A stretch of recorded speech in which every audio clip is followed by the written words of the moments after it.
الماس lectures میں خوش آمدید۔ اگر آپ اردو ادب کی دنیا سے باخبر رہنا چاہتے ہیں تو ہمارے چینل کو سبسکرائب ضرور کیجیے گا۔ آج ہم ملک مقبول احمد کی کتاب 50 نامور ادبی شخصیات کا ایک گہرائی سے جائزہ لے رہے ہیں۔ یہ کتاب صرف ناموں کی ایک فہرست نہیں ہے، بلکہ اردو ادب کے کچھ بہت بڑے ستونوں کی زندگیوں میں جھانکنے کا ایک موقع ہے۔ ہمارا مقصد صرف یہ جاننا نہیں کہ انہوں نے کیا لکھا، بلکہ یہ سمجھنا ہے کہ ان کی سوچ کیسی تھی، ان کی جدوجہد کیا تھی، اور ان کے کام میں آخر وہ کون سی خاص بات تھی جس نے انہیں آج بھی زندہ رکھا ہوا ہے۔ بالکل ٹھیک کہا آپ نے۔ اور مصنف ملک مقبول احمد چونکہ خود پبلشنگ کی دنیا سے وابستہ رہے ہیں، تو ان کے مشاہدات صرف آپ کہہ لیں کتابی نہیں ہیں۔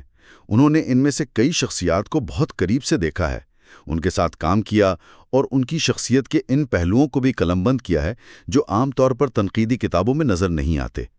تو آج ہم صرف ان کے کام کا نہیں بلکہ ان کے پیچھے جو انسان تھے ان کی لگن کا بھی جائزہ لیں گے۔ اور مسلم تھا، لیکن ان کی پہچان ایک صحافی کے طور پر تھی۔ جی، اور ان کا شہرۂ آفاق ناول خدا کی بستی تو ایک سنگ میل کی حیثیت رکھتا ہے۔ اسی ناول نے انہیں مقبولیت کی بلندیوں پر پہنچا دیا۔ ان کی تحریروں میں 3 پہلو بہت نمایاں ہیں۔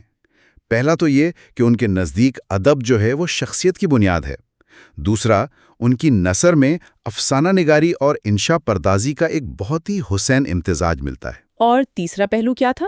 تیسرا پہلو یہ ہے کہ وہ ایک صاحب نظر دانشور تھے۔ مطلب وہ صرف کہانی نہیں لکھتے تھے بلکہ سیاسی، سماجی اور تہذیبی موضوعات پر بھی گہری نظر رکھتے تھے۔ ان کا ایک مضمون ہے، تمہاری تہذیب اپنے خنجر سے آپ ہی خودکشی کرے گی۔ یہ اس کی بہترین مثال ہے۔ وہ تاریخ کے آئینے میں حال کا تجزیہ کرتے تھے۔ اچھا، تو مطلب انہوں نے ادب کا کیمرہ ان گلیوں کی طرف موڑ دیا جہاں پہلے کوئی نہیں جاتا تھا؟ بالکل بالکل یہی بات ہے۔ خدا کی بستی کو سنگ میل اسی لیے تو کہا جاتا ہے کیونکہ اس سے پہلے اردو ناول زیادہ تر اونچے طبقے، تاریخی کرداروں یا پھر رومانوی داستانوں کے گرد گھومتے تھے۔ مسلم نے پہلی بار کراچی کی کچی آبادیوں کی زندگی کو، وہاں پنپنے والے جرائم، غربت، سماجی محرومیوں کو اتنی بے باکی سے دکھایا کہ اس نے پورے معاشرے کو ہلا کر رکھ دیا۔ یہ ایک نئی لہر تھی۔ اسی طرح کا ایک اور نام جس نے ایک پورے طبقے کی آواز بننے کی کوشش کی وہ تھے احسان دانش۔ انہیں شاعر مزدور بھی کہا جاتا ہے۔ ان کی زندگی تو خود ایک داستان ہے جو محنت اور عظمت کی مثال ہے۔ جی ہاں، بالکل۔ یہ صرف ایک لقب نہیں تھا، یہ ان کی پوری زندگی اور شاعری کا نچوڑ تھا۔ احسان دانش نے خود مزدوری کی، بھٹیوں پر کام کیا۔ وہ اس طبقے کے دکھ درد کو ذاتی طور پر سمجھتے تھے۔ مصنف نے جب لاہور میں مستقل قیام کا ارادہ کیا تو ان کا سامنا احسان دانش سے ہوا۔ اچھا۔ اور مصنف ان کے رسالے 14ویں صدی کے لیے کچھ لکھنا چاہتے تھے، تو احسان دانش نے صاف کہہ دیا کہ میں تو پورا وقت نہیں دے سکتا۔ اس ایک جملے سے ان کے پیشہ ورانہ رویے کا، ان کی اصول پسندی کا اندازہ ہوتا ہے۔ وہ ادب کو بھی ایک ذمہ داری سمجھتے تھے جسے پوری ایمانداری سے نبھانا چاہیے۔ اور ان کی خود نوشت جہان دانش بھی تو بہت مشہور ہے۔ جی ہاں، وہ ایک بہت خوددار انسان تھے اور ان کی شاعری میں سادگی اور دردمندی کا عنصر بہت نمایاں ہے۔ انہوں نے اپنی زندگی کو ہی اپنے اصولوں کا ثبوت بنا دیا۔ تو مسلم نے شہر کی کچی آبادیوں کو آواز دی اور دانش نے مزدور کو۔ دونوں نے ادب کو عام آدمی سے جوڑا۔ اب ہم خیبر پختونخوا کا رخ کرتے ہیں اور احمد پراچا کی بات کرتے ہیں۔ انہوں نے تو اس خطے میں اردو ادب کی خدمت کے لیے اپنی زندگی وقف کر دی۔ یہ بہت اہم نکتہ ہے۔ احمد پراچا نے نہ صرف ادبی خدمات انجام دیں بلکہ صحافت کے میدان میں بھی بہت کام کیا۔ 1954 میں انہوں نے ہدایت نامی ایک رسالہ نکالا اور انجمن ترقی اردو لاہور کی طرف سے انہیں خادم اردو کا اعزاز بھی ملا۔ تحقیق، سوانح، تاریخ، سبھی کچھ لکھا۔ جی، ان کی ایک کتاب کوہ باد کا ذی وقار کو بہت شہرت ملی۔ انہوں نے نامور شخصیات پر مضامین لکھے اور پاکستان رائٹرز گلڈ ایوارڈ بھی جیتا۔ اور پھر 1999 میں ادب کے لیے انہیں صدارتی ایوارڈ بھی ملا۔ وہ ایک ہمہ جہت شخصیت تھے۔ اگلا نام ہے ڈاکٹر اختر شمار کا، جو ستارہ ملتان کے افق پر چمکے۔ ان کی پیدائش تو 1970 کی ہے، شاعری کا آغاز بہت پہلے ہی کر دیا تھا۔ ان کی شخصیت میں دو پہلو بہت نمایاں ہیں، ایک شاعر کا اور دوسرا نقاد کا۔ ان کا شعری مجموعہ ہے روشنی کے پھول، اور ان کی ایک تنقیدی کتاب ہے جنوبی ایشیا کی مسلم تہذیب اور فکر کا مطالعہ۔ یہ دونوں ہی بہت اہم ہیں۔ ان کی غزلوں میں زندگی کا حقیقی تجربہ اور گہرائی نظر آتی ہے۔ میں نے سنا ہے ان کا مصر کی ادبی دنیا سے بھی کوئی گہرا تعلق رہا؟ جی، انہوں نے مصر میں اردو پڑھائی اور وہاں کے تجربات پر مبنی ایک کتاب خطوں میں دفن محبت بھی لکھی۔ وہ اکثر کہتے ہیں کہ جب وہ مصر سے بات کرتے ہیں تو ایسا لگتا ہے جیسے لاہور سے بول رہے ہوں۔ یہ ظاہر کرتا ہے کہ وہ اپنی جڑوں سے کتنے جڑے ہوئے تھے۔ اب بات کرتے ہیں ایک درویش مزاج شاعر اسرار زیدی کی۔ ان کا تعلق ساہیوال سے تھا۔ ان کی زندگی بھی جدوجہد سے بھری ہوئی ہے۔ انہوں نے صحافت کے میدان میں قدم رکھا اور روزنامہ جمہور سے اپنے کیریئر کا آغاز کیا۔ بعد میں روزنامہ امروز کے ایڈیٹر بنے اور ریٹائرمنٹ کے بعد بھی ان کا قلم نہیں رکا۔ یعنی انہوں نے لکھنے کا کام آخر تک جاری رکھا؟ بالکل۔ انہوں نے اقبال کی دو مشہور کتابوں بانگ درا اور بال جبریل کی شرح لکھی۔ یہ کوئی معمولی کام نہیں ہے۔ اس کے علاوہ بچوں کے لیے ناول لکھے اور کئی کتابوں کا ترجمہ بھی کیا۔ وہ آخر عمر تک تصنیف و تالیف میں مصروف رہے۔ یہاں سے ایک بہت دلچسپ بات شروع ہوتی ہے۔ اظہر جاوید جو نوجوانوں میں شمار ہوتے تھے، لیکن انہوں نے ایک ایسا کام کیا جو بڑے بڑے ادارے بھی نہیں کر پاتے۔ انہوں نے تخلیق کے نام سے ایک ادبی جریدہ نکالا۔ اور یہ جریدہ تقریباً 40 سال تک مسلسل شائع ہوتا رہا۔ یہ اپنے آپ میں ایک ریکارڈ ہے۔ ایک ادبی رسالے کو اتنے طویل عرصے تک جاری رکھنا انتہائی مشکل کام ہے، خاص طور پر جب مالی وسائل بھی محدود ہوں۔ اظہر جاوید نے یہ کام تنے تنہا کر دکھایا۔ 40 سال، یہ تو واقعی یقین کرنا مشکل ہے۔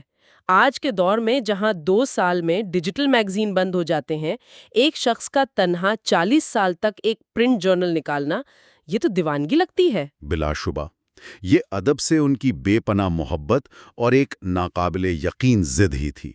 تخلیق صرف ایک رسالہ نہیں تھا، یہ ایک ایسا پلیٹ فارم تھا جہاں سے لاتعداد نئے لکھنے والے متعارف ہوئے۔ وہ خود ایک ادارہ بن گئے تھے، تو اس کا مطلب ہے کہ وہ صرف ایک ایڈیٹر نہیں تھے بلکہ خود میں ایک ادارہ تھے۔ بالکل۔ تخلیق لیگ اردو ادب کی دنیا پر گہرے نقوش چھوڑے۔ یہ ان کے عزم اور ادب سے محبت کا منہ بولتا ثبوت ہے۔ اگلا نام ہے اعتبار ساجد کا۔ ان کے بارے میں کہا جاتا ہے کہ وہ اردو ادب میں استقلال اور مسلسل محنت کی ایک مثال ہیں۔ ان کا ایک مصرع بہت مشہور ہے، بے کہاں تمنا کا آخری قدم یا رب۔ ان کا سفر بلوچستان سے شروع ہوا، جہاں انہوں نے پہلے بچوں کے رسالے تعلیم و تربیت میں کام کیا۔ بعد میں لاہور آ کر انہوں نے اپنی ادبی زندگی کو آگے بڑھایا۔ ان کی شاعری میں ان کے باطن کی آواز سنائی دیتی ہے اور انہوں نے معاشرتی زندگی کو اپنے افسانوں کا موضوع بنایا۔ اور ان کے ناول تو بچوں میں بھی بہت مقبول ہوئے، جیسے وہ سیلاب کے نام سے چھپنے والا ناول۔ جی، وہ مسلسل لکھنے والے قلمکار ہیں۔ مصنف لکھتے ہیں کہ ان کی کہانی ایک جگہ ختم ہوتی ہے تو دوسری شروع ہو جاتی ہے۔ یہی ان کی پہچان ہے۔ کتاب کی فہرست میں اگلا نام ڈاکٹر انور سدید کا ہے۔ دلچسپ بات یہ ہے کہ انہوں نے اس کتاب کا ایک تعارف ارض سدید کے عنوان سے خود بھی لکھا ہے۔ یہاں ایک بہت دلچسپ نقطہ سامنے آتا ہے۔ ڈاکٹر انور سدید نہ صرف ایک بڑے نقاد اور محقق ہیں، بلکہ وہ نئے لکھنے والوں کی حوصلہ افزائی کے لیے بھی مشہور ہیں۔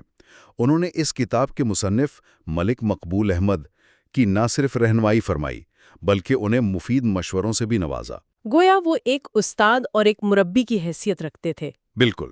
مصنف خود لکھتے ہیں کہ ڈاکٹر انور سدید جیسے لوگ لکھنے والوں کی اس انداز میں حوصلہ افزائی کرتے ہیں کہ وہ قابل تحسین ہیں۔ ان کا کردار اردو ادب میں ایک بزرگ کی سی حیثیت رکھتا ہے جو نئی نسل کو راستہ دکھاتا ہے۔ تو اب تک ہم نے جن ادیبوں کی بات کی، ان میں سے کچھ نے نئے موضوعات دیے، کچھ نے ادارے بنائے۔ اب 2 ایسے ناموں کی طرف آتے ہیں جن کا انداز بالکل ہی منفرد تھا۔ پہلے اے حمید۔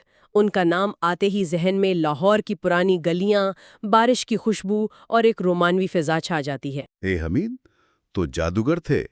وہ لفظوں سے منظر اور خوشبو تخلیق کرتے تھے۔ ان کی تحریروں میں ماضی کی یادیں، خاص طور پر تقسیم سے پہلے کا پنجاب اور لاہور، ایک زندہ حقیقت بن کر سامنے آتی ہیں۔